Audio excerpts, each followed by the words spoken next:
우리 정정훈 최정희 집사님은 부러울 게 없으시겠습니다.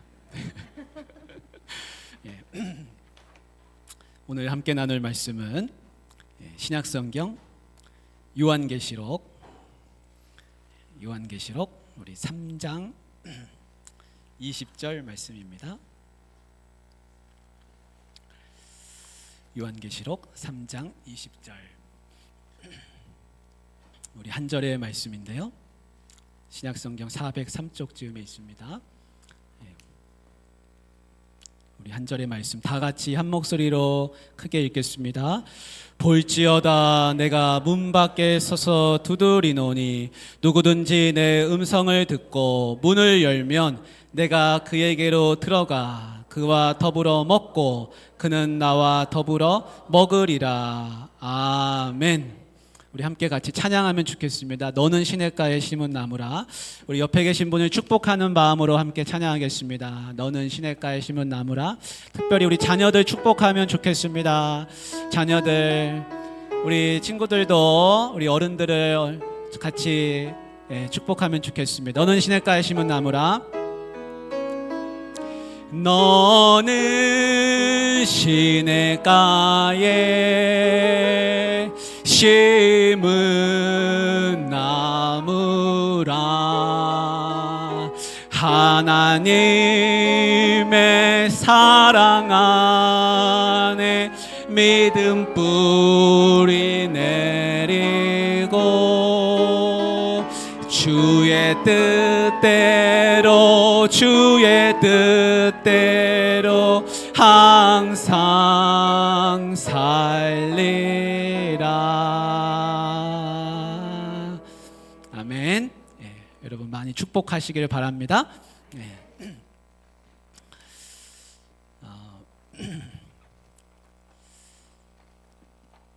오늘 자녀들하고 같이 예배하는 특별한 시간인데요. 이 시간이 참 귀합니다. 그래서 우리가 온 세대 가정 행복주일 한 달에 한 번씩 맨 마지막 주일날 드리고 있는데, 그 성경에 보면요, 사도행전 말씀에 베드로가 옥에 갇힌 이야기가 있습니다. 감옥에 갇혔어요. 감옥에 갇혀 있을 때 교회는 다 같이 모여서 기도를 했습니다. 베드로 사도가 빨리 나올 수 있도록 무사하기를 기도했는데, 그 천사의 도움으로 기도할 때 베드로가 도움을 받아서 감옥에서 나왔습니다. 나와가지고는 그 교회를 찾아갑니다. 그때는 이제 교회가 집이고 집이 교회니까요. 찾아가서 벨을 눌렀습니다. 나왔다고, 문 열어달라고. 그러니까 그 소리를 듣고 제일 먼저 누가 나왔냐면 로데라고 하는 작은 여자아이가 나왔습니다. 그 여자아이가 나와가지고 사도 베드로의 음성을 듣고 집 안에 들어가서는 베드로가 오셨다고 막 알리는 장면이 사도행전에 있습니다. 그 초대교회는 어린아이 따로 모여서 예배하고 중고등부 예배 있고 이렇게 하는 게 아니라 어린아이에서부터 시작해가지고 노년에 이르기까지 다 같이 모여서 예배하고 찬양하고 기도하고 밥 먹고 함께 생활했습니다. 그러니까 우리가 이렇게 같이 모여서 예배하는 것이 이상한 게 아니라 초대교회 2000년 전에 그 모습을 다시 재현하는 것입니다. 그래서 이 시간이 이 온세대 가정행복주의 예배가 우리에게 신앙 공동체를 잘 세워가는 그런 시간이 되기를 바랍니다. 저는 얼마 전에 안경점에 갔었어요. 가서 이제 시력을 다시 재고 안경을 새로 맞췄습니다. 그래서 먼 거 더 잘 보이게 하고 가까운 거 선명하게 보이게 하고 그랬는데요. 예수님이 눈에 대해서 말씀하시기를 네 몸의 등불은 눈이라. 눈이 성하면 온몸이 밝을 것이고 눈이 어두우면 네 몸도 어두우리라. 그러므로 네 속에 빛이 어둡지 아니한가 보라. 이제 그런 말씀을 하셨습니다. 여러분, 눈이 어두우면 안경점 가면 됩니다. 근데 예수님 말씀하신 것처럼 내 속에 빛이 어두우면 어떡하겠습니까? 맞습니다. 교회 가야 돼요. 예수님한테 가야 돼요. 왜 그렇습니까? 예수님이 빛이시기 때문에 그렇습니다. 내 속에 빛이 없으면, 빛이 어두우면 예수님한테 빨리 가야 됩니다. 예수님이 빛이시기 때문에 그렇습니다. 내 속에 있는 빛은 영의 눈을 말합니다. 영안이라고 하죠. 그 영안은 뭐냐면 믿음의 눈입니다. 믿음의 눈은 어떻게 하면 잘 보이냐? 믿음이 잘하면 믿음의 눈이 잘 보입니다. 믿음의 눈이 잘 보여지면 세상이 긍정적으로 보이게 되고 생각이 바뀌고 작은 것에 감사가 보이고 하나님 하시는 일이 다 보이게 됩니다. 지금은 하나님 하시는 일이 잘 안 보일 수 있습니다. 근데 지나놓고 보면 하나님이 하셨구나, 그걸 알 수 있습니다. 저는 오늘 이렇게 4월 마지막 주 이제 예배를 드리는데 엊그제가 2024년 시작한 것 같아요. 근데 벌써 3분의 1이 이렇게 지나갑니다. 돌아와서 생각하니까 하나님이 하신 게 너무 많다. 다 하나님이 하셨구나. 그런 생각이 듭니다. 보세요. 우리 연초에 특별 새벽 기도회부터 시작해서 쭉 같이 구정 지나고 같이 윷놀이도 하고 고난주간 지나고 대신방하고 고난주간 지나고 부활주일 보내고 그리고 우리 5명의 일꾼을 또 이렇게 귀하게 잘 세웠습니다. 그래서 다 하나님이 하시는구나, 그것이 느껴집니다. 여러분, 만약에 혹시나 어렵고 힘든 일이 있으시거든 믿음의 눈으로 보시고 하나님이 일하신다는 것을 경험하실 수가 있기를 간절히 바랍니다. 오늘 우리가 읽은 말씀은 어떻게 시작하냐면 예수님이 문 밖에 서서 문을 두드리고 기다리고 계신다, 그런 말씀입니다. 여러분, 예수님은 어디 계십니까? 예수님은 문 밖에 와 계십니다. 사람들이 예수님이 어디 계시냐고 물으시거든 당신 문 앞에 와 있다고 이야기해 주십시오. 예수님은 멀리 계시지 않습니다. 예수님은 가까이 계십니다. 성경 말씀에 하나님이 찾아오시는 말씀들이 많습니다. 예수님이 오늘 문 앞에 와서 찾아오셨는데 성경에 찾아오시는 말씀들이 많아요. 가브리엘 천사가 마리아의 집에 찾아갔습니다.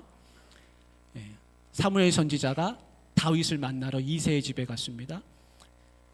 엘리야 선지자가 사르밧 과부의 집에 갔습니다. 예수님이 삭개오의 집에 가고 백부장 고넬료의 집에 베드로가 찾아갔습니다. 그 찾아갈 때마다, 하나님이 찾아오실 때마다 놀라운 역사가 많이 일어났습니다. 보십시오. 마리아는 아기 예수님을 가졌습니다. 다윗은 왕이 됐습니다. 사르밧 과부는 가난에서 벗어났습니다. 삭개오 회개했습니다. 백부장 고넬료와 온 집 식구들이 다 같이 예수님 영접하고 세례를 받았습니다. 그러니까 예수님이 지금 문 밖에 와 계시다라는 얘기는 놀라운 일이 일어날 것이라는 이야기입니다. 하나님의 역사가 일어나기를 원합니다. 그 아브라함 이야기 중에 하나님이 찾아오신 이야기가 있잖아요. 아브라함이 뜨거운 여름날 장막 문 앞에 앉아가지고 시원한 음료수 마시면서 나무 그늘에서 저 멀리 쳐다보고 있는데 사람 셋이 오는 게 보입니다. 깜짝 놀랐습니다. 왜냐하면 이 떼약볕에 5분만 나가서 서 있어도 쓰러지는데 저 멀리서 나를 향해서 세 사람이 걸어오는 게 보이는 겁니다. 그래서 말씀해 보니까 아브라함이 얼른 뛰어나가서 그 세 사람을 집으로 영접합니다. 자기 장막으로. 어서 오십시오. 제가 물을 드릴 테니 발을 씻으시고 마음을 상쾌하게 하신 후에 지나가소서. 아브라함이 그렇게 얘기합니다. 처음에는 그분들이 누군지 몰랐습니다. 떡을 갖다 드리고 송아지를 잡아서 요리를 해드리고 우유를 짜서 드리고 그들을 영접하면서 그들이 누군지 알게 됐습니다. 하나님이 보내신 사람들인 거죠. 이삭을 낳게 될 거라는 것을 듣게 됩니다. 제가 목양실에 있으면요, 가끔씩 똑똑똑 하고 문을 두드리시는 분이 있습니다. 야심한 밤에 도대체 누구신가? 그래서 예, 누구십니까? 그러면 문을 탁 여시고 허름한 옷을 입으신 분이 딱 나타나십니다. 그리고는 그분이 들어오셔서 하시는 말씀이 제가 집에 가야 하는데 차비가 없습니다. 저를 도와주십시오. 그럽니다. 그 집이 어디십니까? 집이 고성이라 그래요. 여기 통영 지나서 고성. 그래서 올해만 벌써 몇 번째 왔습니다. 근데 오시는 분마다 다 집이 고성이에요. 그래서 제가 생각하기를 이분들이 고성으로 그냥 작정을 하셨구나. 그래서 제가 돈 10,000원을 딱 드리면서 조심히 잘 가십시오. 이제 그렇게 했습니다. 그래서 몇 번 그렇게 하다가 한 번은 5천 원을 드렸어요. 그랬더니 제 아내가 하는 말이 5천 원 가지고 집에 어떻게 가냐고 그러는 거예요. 제가 마음을 바꿨습니다. 아브라함은 지나가는 나그네 세 사람을 그렇게 영접을 했는데 아니 이걸 아까워하면 안 되지. 그렇게 제가 마음을 바꿨더니 이제 마음이 평안해졌습니다. 여러분, 예수님이 찾아오시는데 문 앞에 서 계시는 거예요. 근데 그 집에 어떤 사람이 있을까 이렇게 묵상하면서 세 종류의 사람이 있을 것 같습니다. 첫 번째는 어떤 사람이냐면 죄인입니다. 죄인은 예수님 찾아오는 게 싫습니다. 여러분, 아담한테 하나님이 찾아오셨어요. 아담아, 네가 어디 있느냐 그렇게 말씀하시는데 아담이 뭐라 그랬냐면 내가 하나님의 음성을 듣고 내가 벗었으므로 부끄러워하여 숨었나이다 그랬습니다. 하나님이 오셔서 아담아 어디 있느냐 그러면 하나님 저 여기 있습니다 하고 손을 들어야 되는데 아담은 죄를 짓고 숨어버렸습니다. 그래서 죄인은 아담 이후로 지금까지 죄를 짓고 사람은 죄를 짓고 다 하나님을 숨어 삽니다. 하나님 나를 찾지 마십시오. 놀라운 건 뭡니까? 하나님이 그런 사람을 찾아다니신다는 겁니다. 그 죄인 집 앞에 가가지고 문을 두드리시고 아담아 어디 있느냐 찾고 계십니다. 언제까지 문을 안 열 거냐 거기서 서성이시고 계속 기다리십니다. 두 번째는 어떤 사람이냐면 몹시 바쁜 사람입니다. 사도 바울이 아덴에 가서 복음을 전했습니다. 예수님이 계시다. 예수님이 부활하셨다. 그분이 우리의 진짜 주님이시다. 다른 신 믿지 말고 예수님을 믿으시라. 그렇게 복음 전했습니다. 그랬더니 아테네에 있는 사람들이 철학을 워낙 좋아해가지고 그 사람들이 뭐라 그랬냐면 아유 이 이방신을 전하러 온 모양이네 하면서 다 지나가는 겁니다. 발길이 바쁩니다. 왜냐하면 소크라테스의 아리스토텔레스의 플라톤의 철학이 너무 좋아 보여가지고 그거 배우러 가는 겁니다. 세상 거 공부하느라. 그래서 집안에 어떤 사람이 있느냐 내 할 일이 많다 이겁니다. 나는 바쁘다 이겁니다. 귀찮습니다. 찾아오지 말라는 겁니다. 전도지 나눠주면 세상 사람들이 그렇게 이야기하죠. 나는 시간 없습니다. 나는 바쁩니다. 그렇게들 이야기합니다. 근데 여러분 우리가 바쁘면 택배 아저씨한테 집 앞에 놓고 가라고 하지만 예수님은 택배 아저씨가 아닙니다. 택배 기사님은 그냥 놓고 횡하고 가면 되지만 예수님은 물건 주러 오신 분이 아니라 왜 오셨습니까? 나 만나러 오셨습니다. 나 만나러 그 멀리서 우리 집 앞까지 오셨습니다. 근데 사람들은 그걸 모릅니다. 세 번째 사람은 어떤 사람이냐면 예수님 기다리는 사람입니다. 백부장 고넬료입니다. 백부장 고넬료가 베드로가 문 앞에 왔을 때 문을 활짝 열고 그 앞에 엎드렸습니다. 어서 오십시오. 기다렸습니다. 며칠을 기다렸습니다. 그리고 복음을 전해받고 영접하고 세례받고 그 집에 하나님의 임재가 하나님의 영이 충만했다. 그렇게 성경은 기록하고 있습니다. 여러분 예수님이 나를 찾아오시는 이유는 뭡니까? 왜 나를 찾아오십니까? 이유는 딱 한 가지입니다. 나 사랑하시기 때문에 그렇습니다. 왜 와가지고 우리 집 문을 두들기십니까? 이유는 한 가지입니다. 나를 사랑하시기 때문에 그렇습니다. 아무개야 문 좀 열어다오. 왜 그렇게 내 이름을 부르짖고 거기서 계십니까? 나 사랑하시기 때문에 그렇습니다. 심리학자들이 그럽니다. 조사해 보니까 약속하고서 10분 기다리게 하면 그 사람 예의 없는 사람이라 그러고 20분 이상 기다리면 이건 나를 무시하는 거다 그런다 그래요. 근데 여러분 예수님은 1시간도 기다리시고 하루도 기다리시고 한평생 거기서 기다리시는 겁니다. 왜 그렇게 기다리고 계십니까? 그 이유는 딱 한 가지입니다. 나를 사랑하시기 때문에 기다리는 겁니다. 나 때문에 기다리는 겁니다. 예수님은 나를 얼마나 사랑하시는지 모릅니다. 제가 옥포에 이렇게 지나다니다 보니까 여기는 원룸이 많잖아요. 원룸이. 근데 어떤 건물에 1층에 유리문인데 그 속은 안 보이죠? 그 유리문에 편말이 써 있더라고요. 출입문 아님, 문 흔들지 마시오. 그 사람들이 그 건물을 입구인 줄 알고 가서 문고리를 많이 흔드는가 봐요. 그 안에 사는 원룸 사람은 얼마나 힘들겠습니까? 그러니까 아무도 흔들지 말라고 거기다 붙여놨죠. 예수님은요, 문고리 잡고 흔드시는 분이 아닙니다. 예수님은 그냥 기다리시는 거예요. 문을 두드리시고. 여러분, 전쟁이 요즘 많이 일어나잖아요. 그죠? 정세가, 국제 정세가 막 전쟁이 많이 일어나지 않습니까? 그 왜 전쟁이 일어납니까? 왜 전쟁이 일어납니까? 이유는 하나입니다. 힘 있는 자가 밖에서부터 강제로 문을 열고 들어가니까 전쟁이 일어납니다. 안에서 문 열어주면 전쟁 안 일어납니다.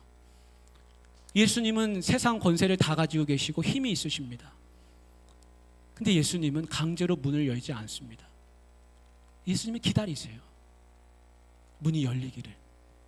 얼마 전에 김포공항, 우리 그 제주공항에서 비행기, 아시아나 비행기가 떠가지고 대구 공항으로 날아가는데 뉴스에 나왔잖아요. 어떤 남자분이 비행기가 날고 있는데 문을 열어버렸습니다. 비행기 문을.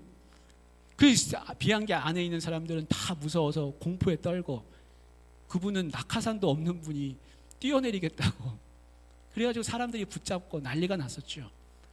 무사히 잘 도착을 했습니다. 여러분, 예수님은 문을 강제로 열지 않습니다. 밖에서 문을 잠그는 경우가 두 가지가 있습니다. 감옥하고 빈집입니다. 감옥하고 빈집. 감옥은 밖에서 문을 잠깁니다. 그 안엔 죄수가 들어 있습니다. 예수님은 감옥에 오신 분이 아니에요. 나를 죄수 취급하지 않습니다. 문은 안에서 잠겨 있습니다. 예수님은 빈집에 오신 것도 아닙니다. 그 안에 내가 있습니다. 예수님은 나를 만나러 오신 겁니다. 만일 아무리 기다려도 문이 열리지 않으면 어떻게 될까요? 문이 열리지 않으면. 제가 방송에서 보니까 어떤 60대 초반이신데 이분이 방송에 나와서 막 자기 동생 이야기를 하는 거예요. 근데 그 동생이 한 50대 되셨는데 30년 동안 집 밖을 나오지 않으시는 겁니다. 그 안에서 사시는 거예요. 그래서 방송국 사람들하고 그 언니하고 찾아갔습니다. 찾아갔더니 문을 여니까 그 안에 깜깜한 데서 혼자 있습니다. 웅크리고 있습니다. 카메라만이 다가가니까 가만히 싱크대만 바라보고 멍하니 있습니다. 말을 시켜도 대답하지 않습니다. 그냥 혼자 멍하니 그러고 사는 거예요. 그러니까 그 언니가 그 동생 팔을 붙들고서, 야, 너 왜 이러고 사냐? 너 왜 이러고 사냐? 무슨 말 좀 해봐라. 얘기 좀 해봐라. 같이 나가자. 그래도 안 나가고 그 안에서 계속 있습니다. 여러분, 만약에 문을 안 열어주면은 어떻게 되겠습니까? 그 언니는요, 그 동생 걱정되니까 매일 그 집에 갑니다. 가서 뭐 챙기고 하는데 그 동생은 하나 말이 없고요, 밖에 나가지도 않고 그럽니다. 그러니까 그 동생이 방송에 나오는데 그 언니가 동생 팔을 붙들고서, 야, 너 왜 이러고 사냐? 막 우는 거예요. 펑펑 웁니다. 여러분, 예수님이 만약에 우리가 끝까지 문을 안 열고 그러고 있으면 얼마나 속상하시겠습니까? 얼마나 마음 아파하시겠습니까? 얼마나 답답하시겠습니까?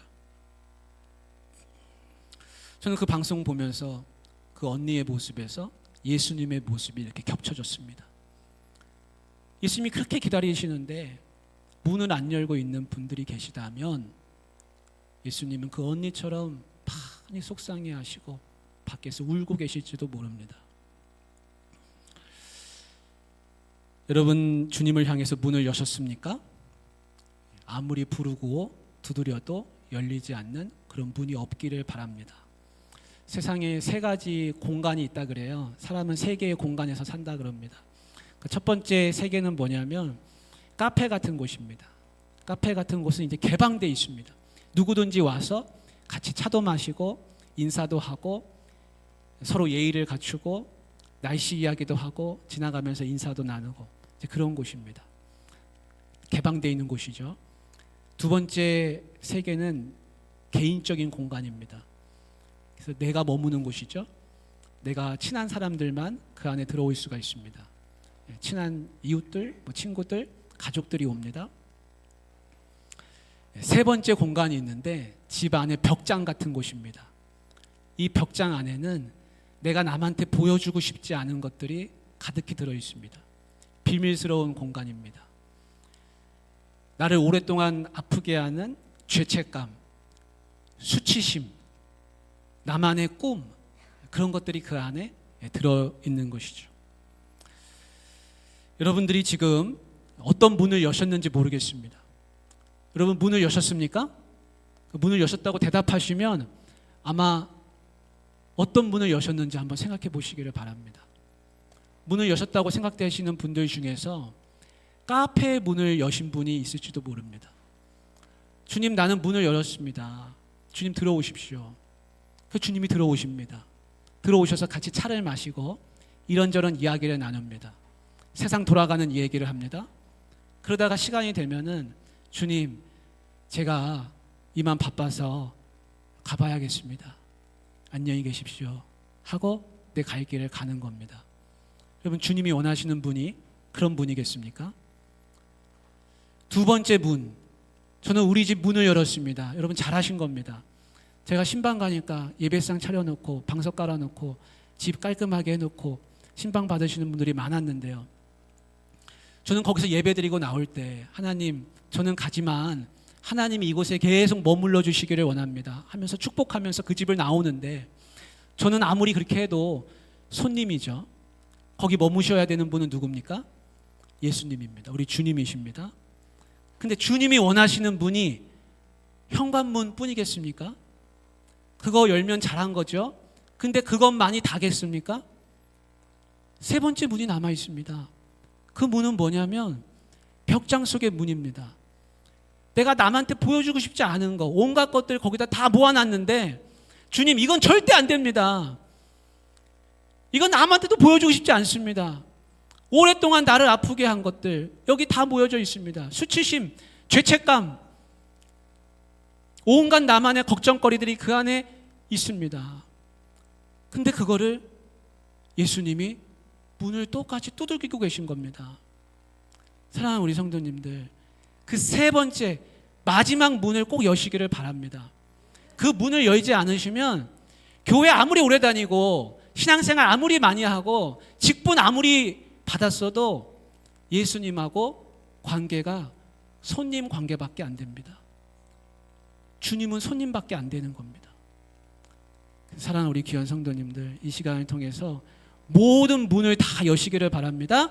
그래서 주님과 소통하시길 바랍니다. 문이 열리면 기적이 일어납니다. 문이 열리면 길이 생깁니다. 문이 열리면 즐거운 잔치가 벌어집니다. 모든 문을 여시고 주님과 교통하며 즐거운 잔치 가운데 살아가시는 우리 성도님들 되시기를 주님의 이름으로 축복합니다. 사랑의 하나님 아버지,